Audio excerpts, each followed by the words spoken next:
Morning guys, Chris here, welcome back to another What I Eat in a Day video, and I'm just making my breakfast at the moment. So this is my breakfast guys. This was sweet potato with green bell peppers, pak choy, nutritional yeast, black pepper, red wine vinegar, salt, and I had green tea for antioxidants. My blood sugars were 4.4, and as you can see I injected about an hour beforehand, and I had 2 Brazil nuts for selenium, and I had some dates for a little snack. I then had some peaches. I then had a second one afterwards. Just out for a walk guys, check out this view.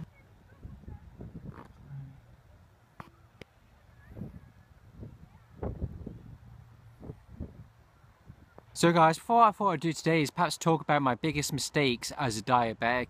Now then, all of us as diabetics, we always make mistakes. And the biggest mistakes that I see diabetics are making, they're not eating, high carb vegan, they're not weighing and measuring their food, etc.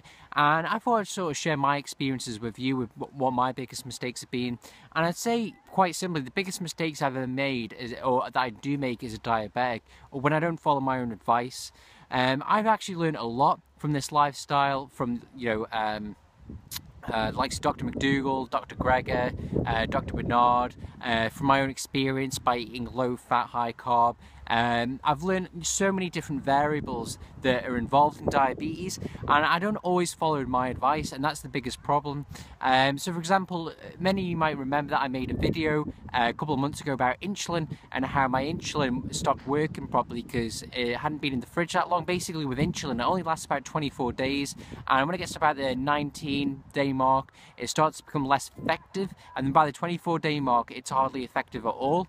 And so that's something I've been aware of. And a few weeks ago, I basically got my blood sugars down to 5.9 millimole average, and to put that into perspective, the average non-diabetic has blood sugars of about 5.8 millimole, so I have 0.1 millimole off non-diabetic blood sugars average, which is amazing. And I think what happened was, because I saw how amazing my blood sugars were, I got complacent in my management, and I think I knew that I needed to change my insulin at some point, or I needed to watch the date. But because things were going so well, I got a bit slack, and I didn't keep on top of it. And what happened is it got to the point where my insulin basically started becoming ineffective, and then it was Sunday before last, so it's Tuesday today.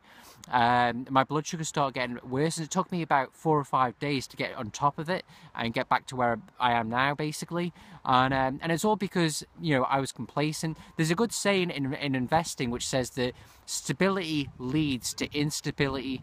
And you see this in stock markets, you see it in equities, everything, the economy, and it's something that I think we can see in our own lives. When we get comfortable, that's when we get complacent. And for me, my biggest mistakes as a diabetic are basically that. Now, generally speaking, and I don't mean this in like a cocky or arrogant way, I am really good, compared to the average person. Not because there's something special about me, really, but because of the food I eat, and I'm really consistent about how I do things. But the way to always look at things is that just because we're better than other people doesn't mean that we ourselves are as good as we can be. And as diabetics, or anyone with any kind of condition or whatever, we should always be striving to be the best. We should always be striving to achieve those little marginal gains, and to always not just learn new marginal gains, but to maintain the ones we've already learned, because if we don't, that's when we start to slip back. So for me, mistakes I would make are if I ever eat vegan junk food, I will have it every now and then, but at the end of the day, I know I probably shouldn't do, or if I do have it in very small amounts, and make sure it is only every now and then. So for example, I had, when my blood sugars were getting bad because my Nova Rapid running out, or becoming less effective, I also had some like 32 grams of vegan chocolate, which is quite fatty, and that caused me to be more insulin resistant, which is the last thing I needed when my insulin wasn't working properly. So little things like that. So what I would say, guys, is as you learn these different things and your blood sugars improve, if you're watching me or Dr. Greger, Dr. McDougall, don't get complacent, but keep on top of it, stay on top of it, practice what you preach, practice what you learn, and keep on top of it. Now, like I said, I do most of the time, I always keep on top of it, but if you allow yourself to slacken off in certain areas, it can allow everything else to come down or worsen essentially. And that's basically it, guys. So you never get complacent. Stability leads to instability. And that's it, guys. If you do fall off, you know, the wagon, so to speak, because you make mistakes, you just have to get back on it. Now then, it's not always easy to get back on it when your blood sugars get a bit bad. It can take a few days. It can take a few days for me. And when I say bad, I mean bad for me. For the average diabetic, it would be normal, but it's bad for me because I can do better. You know, it can take a few days to get back on there. You just need to focus, you know, on the fundamental things: high carb, low fat, whole food, no processed food. Weigh everything, log it on Chronometer, be 100% objective, etc. And if you do those things, it will definitely help you, you know, get back on track. So I'll show you, the rest of the food that I'm going to eat today as the day continues, and then let's see. I don't know. I might do something else as well.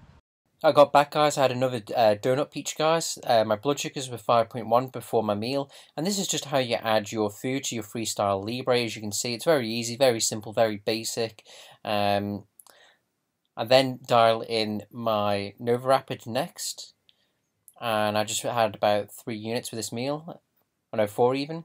And next of all, guys, was my dinner. So I had purple sweet potato, baked beans, green bell pepper, pak choy, nutritional yeast, and herbs. Just in ShopRite, guys, just getting some shopping in. So we're going to get some sweet potatoes, vegetables, fruit, and I'll show you everything I'm going to get.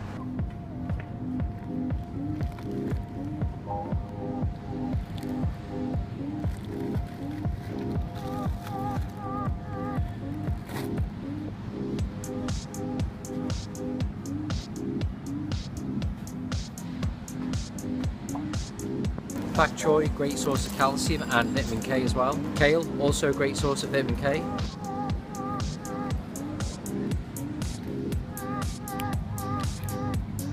Just in the herb section, so I like this one here. I know it says chicken on it, but it doesn't actually have chicken in it. It's just like a mixture of different herbs and flavours for chicken.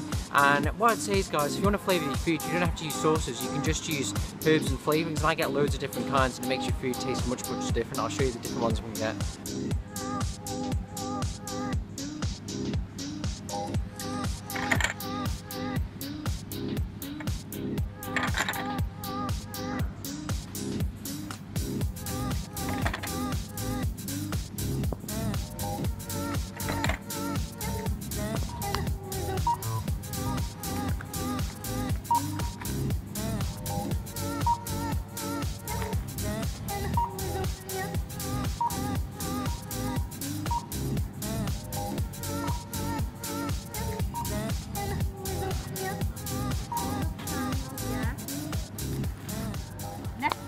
Home now, guys. It's been about 2 hours since I've eaten. Blood sugars are 6.8 millimoles. I'm going to go out for a bike ride. I'm just going to have a piece of bread first so my sugars don't get too low or anything like that.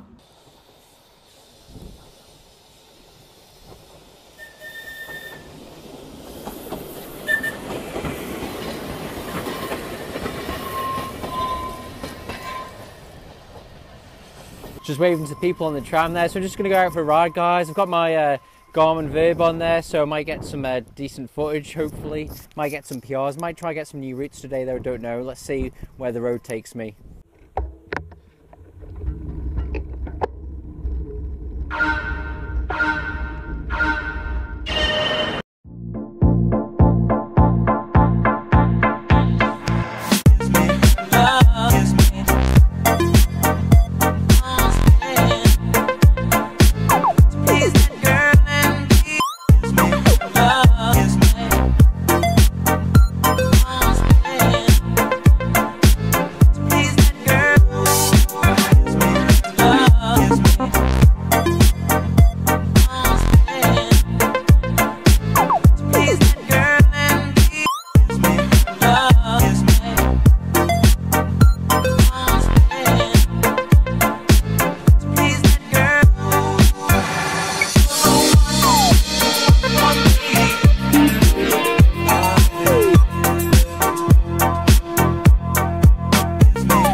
literally about an hour, guys.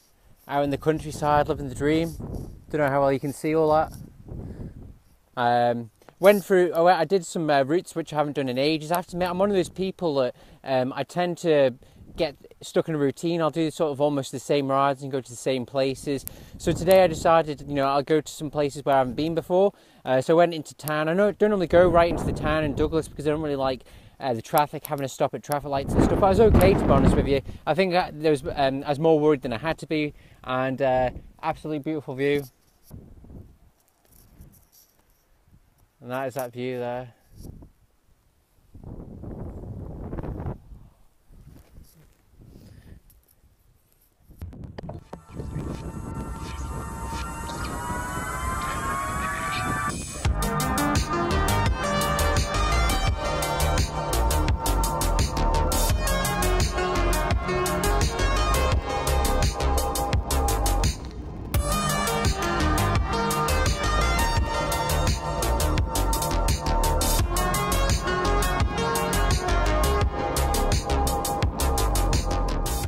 And I'm home.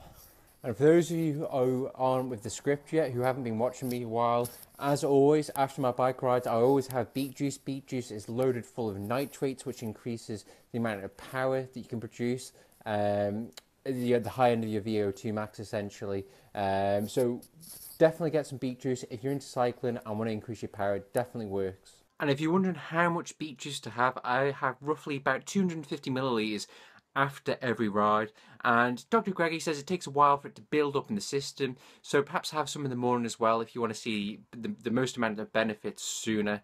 And it's really tasty. So I get mine off Amazon Subscribe and Save. For those of you in the UK, Isle of Man, Ireland, you can get it on there quite cheap. For those of you in America, not too sure. Sorry, guys. So then, guys, whenever you get back after a bike ride, one of the first things you want to do is basically strip off. You want to get rid of out of your sweaty clothing. You don't want to sit there because it can cause sores and infections. It's not hygienic. So strip down straight away. What I do is I actually hang my clothing inside out. So for example, the cycling jacket that you just saw me wear, that's now hanging on the hanger inside out to basically dry off quicker.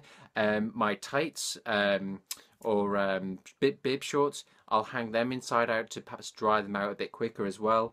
And the other thing I'd say is, guys, when you get home after a ride, even if it's a big ride, don't just sit down straight away and do nothing, but move your body. So start doing whatever tasks you have, whether it's preparing your tea, do some tidying up. It just stops you from seizing up. So what I'm going to do is I'm going to drink my beet juice, get all my clothes off, dry off. I'm just going to move around and start making my tea. I'm not going to sit down and seize up straight away, and I'll try and do a little bit of stretching as well. Just finished making my tea, and let's check out what it's going to be. Da da da da. So tonight, guys, we have here mushrooms, we have parsnips, we've got kale, we have wild tomatoes chopped, kale, if I didn't already say that, sweet corn, basmati rice with red lentils, nutritional yeast, a type of kind of almost spicy red flavouring, black pepper, red wine vinegar. I'm going to add loads of salt to that, and it's about 133 grams of carbs there. And I've injected about 4 units of Nova Rapid. So it's been about 2 hours and 20 minutes, guys, since I've ate that meal. Well, actually, it's been 2 hours 20 minutes since I tested last time and injected. And I think I only finished eating my food probably about an hour and 20 minutes ago, something like that. So let's test my blood sugars. And as you can see, will it focus? Will it focus? I'm going to try and get it to focus. There we go. So 4.5 millimoles, and that was with a meal of 133 grams of carbs, 4 units of Nova Rapid, a ratio of 1 to 33, and I've still got 2 units of Nova Rapid in the system, so I'm definitely going to have to be careful here that I don't get a hypo in about an hour or two, or a little bit longer. There's a chance I'll probably get low blood sugars in the middle of the night. So what I might do is I might actually eat a load of fruit before I go to bed. So guys, I decided to have a little snack. So I'm going to have 2 donut peaches and 3 dates, just because I want to make sure that my sugars don't go too low in the middle of the night when I'm asleep. So guys, as always, here is my chronometer for the entire day. As you can see, 2,883 calories, 2,715 burnt, and 80.3% calories come from carbs, 7.3% from fat, 9.7% from protein. As you can see, so quite a lot of carbs there. Total insulin for the day probably wasn't that much either, and I smashed all of my vitamins and minerals extremely easily. No problems there. Got all of my essential fatty acids, got all my protein, got all my lysine, etc. And that is my chronometer there, guys. So guys, that's the end of the day. Thank you for watching. Thank you for watching the video. I really appreciate it. I hope you enjoyed it. I hope you found something beneficial or useful in it. Let me know what you would like. I have my own ideas, but it'd be nice to know what you guys at home would like to see from me. I can't promise anything, but I'll promise I'll do whatever I can. Until next time, God bless as always, and until next time, remember to always go high carb, low fat, low protein, high fiber, whole food, plant-based vegan. Bye bye, guys. Knew that I needed to change my insulin at some point, or I needed to watch the date, but because things were going so well, I got a bit slack and I didn't keep on top of it. And what happened is it got to the point where my insulin basically started becoming ineffective, and then it was last Sunday before last, so it's Tuesday today. My blood sugar started getting worse, and it took me about 4 or 5 days to get on top of it and get back to where I am now, basically. And it's all because I was complacent. There's a good saying in investing which says that stability leads to instability. And when it gets to about the 19-day mark, it starts to become less effective, and then by the 24-day mark, it's hardly effective at all. And so that's something I've been aware of. And a few weeks ago, I basically got my blood sugars down to 5.9 millimole average, and to put that into perspective, the average non-diabetic has blood sugars of about 5.8 millimole. So I have 0.1 millimole off non-diabetic blood sugars average, which is amazing. And I think what happened was, because I saw how amazing my blood sugars were, I got complacent in my management, and I think when I don't follow my own advice, I've actually learned a lot from this lifestyle, from likes Dr. McDougall, Dr. Greger, Dr. Bernard, from my own experience by eating low fat, high carb. I've learned so many different variables that are involved in diabetes, and I don't always follow my advice, and that's the biggest problem. So for example, many of you might remember that I made a video a couple of months ago about insulin and how my insulin stopped working properly because it hadn't been in the fridge that long. Basically with insulin, it only lasts about 24 days. Morning guys, Chris here, welcome back to another What I Eat in a Day video, and I'm just making my breakfast at the moment.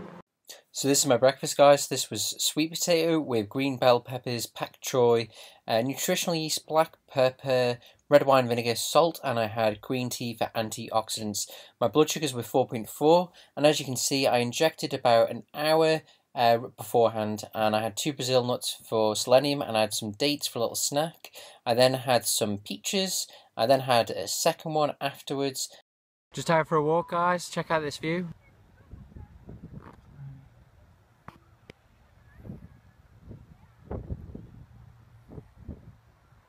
So guys, what I thought I'd do today is perhaps talk about my biggest mistakes as a diabetic.